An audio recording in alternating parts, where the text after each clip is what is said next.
Et bonjour à tous, j'espère que vous allez bien. Alors, nous repartons pour une série de 5 petites vidéos où nous allons faire cette fois le tour du côté de la Manche. Dans cette vidéo, nous allons donc voir l'histoire de la chaire de Veleda. Évidemment, une fois que toutes les parties seront mises en ligne, une grosse vidéo qui fera une compile de tout sortira également. J'espère qu'elles vont vous plaire et je vous propose qu'on attaque dès maintenant.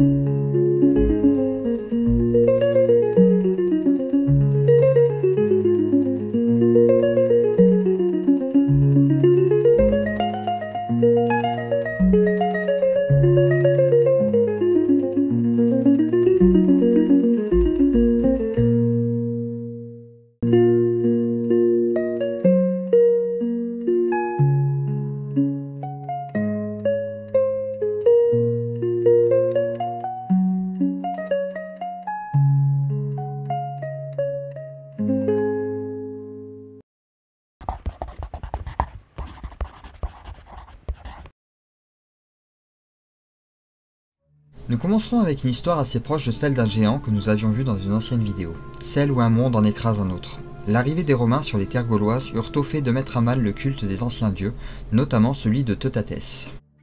Druides et druidesses furent alors condamnés à errer dans l'ombre des forêts, et c'est entre Mortain et Domfront que se déroule notre histoire, à l'époque où les arbres étaient encore hauts et qu'une immense forêt se dressait entre les villes. C'est ici que Veleda a vécu. Druidesse contrainte à l'exil, on pouvait la voir au sommet de la montagne, une belle jeune femme portant une couronne de verveine et de gui. Mais pourtant, c'était bien la mélancolie que l'on pouvait lire sur son visage, celle d'avoir été abandonnée par les dieux malgré sa foi. Elle avait l'habitude, assise sur un rocher, de rappeler au peuple local d'où il venait, rappelant Teutatès et instillant la haine des Romains dans ses discours. Un jour, les Gaulois ramenèrent 2 prisonniers romains avec la ferme intention de les brûler vifs, avec l'accord de Veleda, fier de la vindicte gauloise. Mais malheureusement, une troupe romaine vint au secours de leurs hommes et eurent au fait de disperser la foule. La druidesse encouragea le peuple à fuir en leur promettant qu'un jour, la rébellion sonnerait, usant elle-même de sa puissante magie pour s'enfuir, faisant pleuvoir foudre et tempête sur la forêt. Sauf que la rébellion ne vint jamais. Aucune assemblée ne répondit à son appel désespéré, et la femme demeura seule dans sa forêt. Elle se retrouva rapidement obligée de mendier pour sa survie quand l'hiver vint et que la nourriture manquait dans la nature. Veleda allait de plus en plus mal chaque jour, abandonnée par ses dieux et par son propre peuple. 2 druides entendirent alors parler de cette histoire et voulurent lui venir en aide. Ils se déplacèrent jusqu'à la forêt où elle vivait, sauf qu'ils arrivèrent quelques heures trop tard, car la druidesse était morte à la suite d'une chute dont on ne peut pas précisément dire si elle était volontaire ou non. Les druides ne purent donc que lui offrir des funérailles selon leur rite, et c'est ainsi que l'endroit prit le nom de Veleda, ce qu'on nomme aujourd'hui la chaire de Veleda. Ils plantèrent un chêne sur sa tombe et ne revinrent plus jamais en ce lieu. Évidemment, la France n'a pas toujours été chrétienne, et il fut un temps où elle avait même ses propres dieux. Cette histoire nous le rappelle, en l'image de Teutatès, dieu de la guerre. Ou alors, on le connaît aussi sous un nom qui vous parlera peut-être plus, Partoutatis.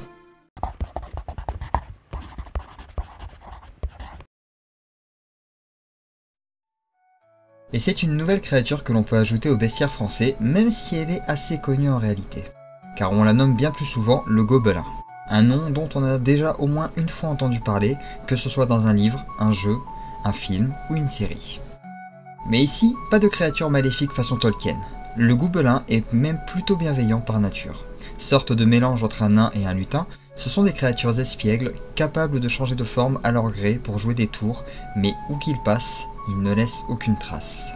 Car lorsqu'une maison se fait gobeliner, des bruits dérangeants surviennent la nuit, donnant l'impression qu'un esprit hante ces lieux. Vaisselle qui casse, porte qui claque, bruit de pas rapide. Pourtant, aucune trace n'est visible le lendemain, ni aucun dégât. Et nous allons pouvoir voir plusieurs variantes de ce gobelin. Car si la nuit il fait des farces, la journée il prend alors l'apparence d'animaux pour mieux se dissimuler. Tantôt un chien, un lièvre, un cheval et beaucoup d'autres. Ils peuvent même se laisser approcher, voire caresser, sans jamais se trahir. Enfin, pas toujours. À Gréville, on dit que le gobelin du Val-Ferrand prenait souvent la forme d'un lièvre. Il venait alors se chauffer au coin du feu, là où les lièvres étaient plus souvent froussards. Mais il fallait penser à lui laisser une galette à manger, sans quoi il vous offrait 2 semaines de tapage nocturne en retour. Un autre gobelin se sera fait remarquer au fort d'Amonville-la-Rogue, où il s'était pris d'amitié pour une jeune fille prenant la forme de divers animaux, dont celle d'un chien qui couchait sa tête sur ses genoux. La jeune fille était si gentille que la nuit, il effectuait alors les tâches ménagères dans sa maison.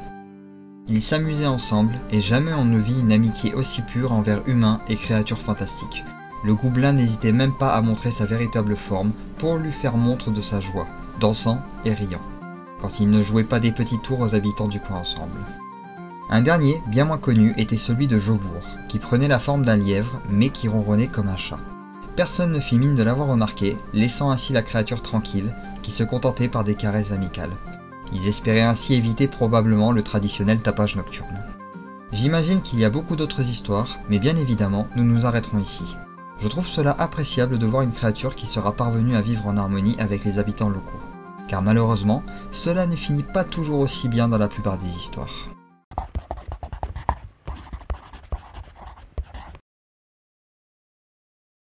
Ça faisait un petit moment que nous n'avions pas vu l'histoire d'un saint dans nos vidéos. Au-delà de l'aspect religieux, ce type d'histoire reste toujours intéressant car nous pouvons y voir des choses qui peuvent sortir de l'ordinaire. C'est de Saint Germain dont nous allons parler. Histoire vraie ou récit fantasmé, je ne saurais dire. Mais de tous les saints que nous avons pu voir, il est à l'heure actuelle celui qui aura eu la vie la plus remplie et vécu des aventures assez intéressantes. Tout d'abord, ses origines. Fils d'un prince irlandais, il naquit en Écosse au 5e siècle et prendra le prénom de Saint Germain d'Auxerre. Il deviendra plus tard prêtre et affirme l'ambition d'évangéliser le nord-ouest de la Gaule. Et c'est à partir de maintenant que commence la légende, qui commence par la traversée de la Manche. Sans y être allé à la nage bien entendu, notre homme aura trouvé une embarcation peu habituelle car l'on prétend que son arrivée en Gaule se fit sur une roue de char. Rien que ça. Mais à peine arrivé, notre homme ne perdit pas la main et c'est à Diélette qu'il entendit parler d'un dragon à 7 têtes ayant sa tanière au trou Baligan. Sans perdre de temps, il se rendit sur place pour faire face à la bête. C'est là qu'on va un peu s'attarder sur la méthode qu'il a employée, car nous avons déjà pu voir quelque chose de similaire avec le Graouli. Germain attrapa la bête avec son étole pour l'emmener se noyer dans la Manche.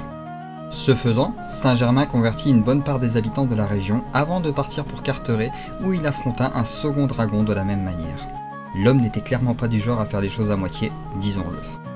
Bon, même si je le prends un peu à la rigolade, il faut admettre que 2 dragons plus la traversée de la Manche sur une simple roue de bois, c'est plutôt pas mal et le place clairement en tête en termes de hauts faits, légendaires disons.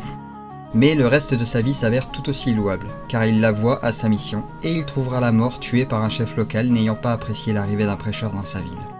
Bien qu'il y ait d'autres petits miracles qui semblent lui revenir, nous nous arrêterons là. L'homme est mort, mais sa légende demeure.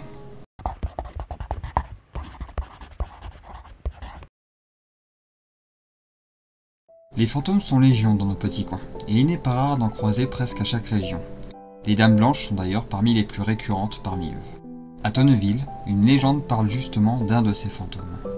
On y parle alors d'une femme ayant appartenu à la famille de Percy, Blanche de son prénom. Non, c'est pas une blague, promis. Bref, Blanche était connue pour être belle, mais également très solitaire. Pas de mari, pas d'héritier. Elle vit seule et ne se prive pas de rabrouer tout prétendant osant frapper à sa porte. Les rumeurs allaient rapidement bon train à son propos, allant jusqu'à croire qu'elle étudiait la magie noire. Et les gens n'étaient peut-être pas si loin de la vérité. Elle parvint à acquérir une lande réclamée par 2 paroisses locales et prétendra alors ne jamais la lâcher même après sa mort. Je cite « Si à ma mort j'avais un pied dans le ciel et l'autre dans l'enfer, je retirais le premier pour avoir toute la lande à moi. » Si ces propos peuvent paraître troublants, c'est bien à sa mort que les événements les plus étranges se passèrent. Déjà, dans ces derniers instants, elle refuse le dernier sacrement. Quant à ses propos sur la lande, elle persiste et signe.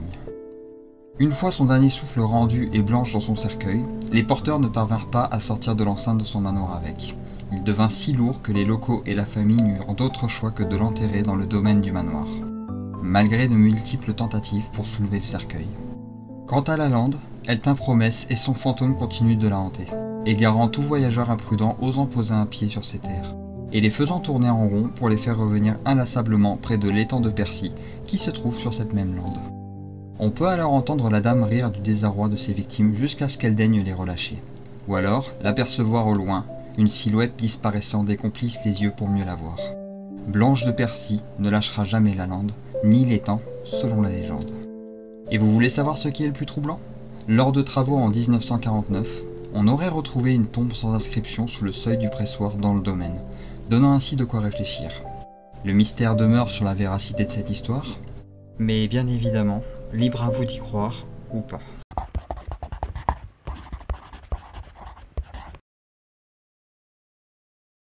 Dernière histoire certes, mais assez inédite pour l'occasion, celle des oies de Pirou. Même si elle fait un peu penser à celle des sorcières et Podane qu'on a vu la semaine dernière, cette fois-ci, la transformation ne sera pas réalisée par des sorcières pour changer. Tout se déroule au château de Pirou, où vivait un seigneur local ayant 7 fils et 7 filles. On peut pas dire qu'il aura perdu son temps lui. Bref, reprenons. Malheureusement, tout n'allait pas si bien quand une armée de Normands assiégea le château. Ses 7 fils furent tués au cours de la bataille, triste sort qui accabla le seigneur alors que le combat semblait perdu d'avance. Quant à ses 7 filles, elles avaient comme projet de se jeter du haut des tours afin d'échapper au sort que leur réservaient les envahisseurs. Mais une fée leur épargna la mort en les transformant en oies avec l'aide d'une formule magique contenue dans un grimoire, et elles s'échappèrent ainsi. En ce qui concerne le seigneur, on ne sait pas exactement ce qui lui est arrivé, mais on peut largement se douter de son sort. On sait seulement que lorsque les oies étaient revenus, plusieurs jours après la bataille, tout avait brûlé. La fée leur avait conseillé de réciter la formule à l'envers, mais son grimoire avait malheureusement brûlé aussi dans l'assaut. Condamnées à une vie d'oiseau, mais une vie quand même, elles se reproduirent et l'on raconte qu'elles seraient mêlées à tous les événements qui pourraient arriver au château, prédisant même le sexe des futurs enfants à naître par leur façon de se poser sur l'une des 2 tours.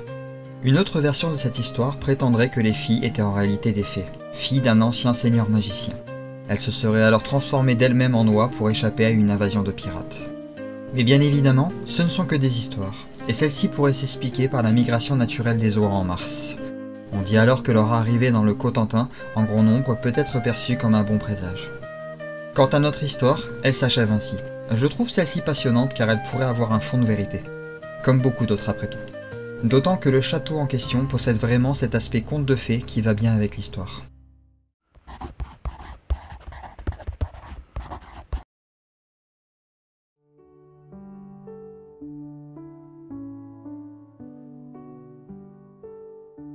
Voilà qui met fin à cette petite série d'histoires sur la Manche. J'espère qu'elles vous auront plu, d'autant que depuis peu, je trouve assez d'histoires pour diversifier un peu le tout. Quoi qu'il en soit, je vous retrouve la semaine prochaine pour une nouvelle série de vidéos vers un département du centre de la France. Vous pourrez y trouver la fameuse andouille de Jargeau, mais je n'en dirai pas plus. En milieu de semaine, pas de fable cette fois, mais plutôt une découverte d'une histoire que l'un de vous m'a partagée. Je vous souhaite une bonne semaine à venir, portez-vous bien, et à bientôt.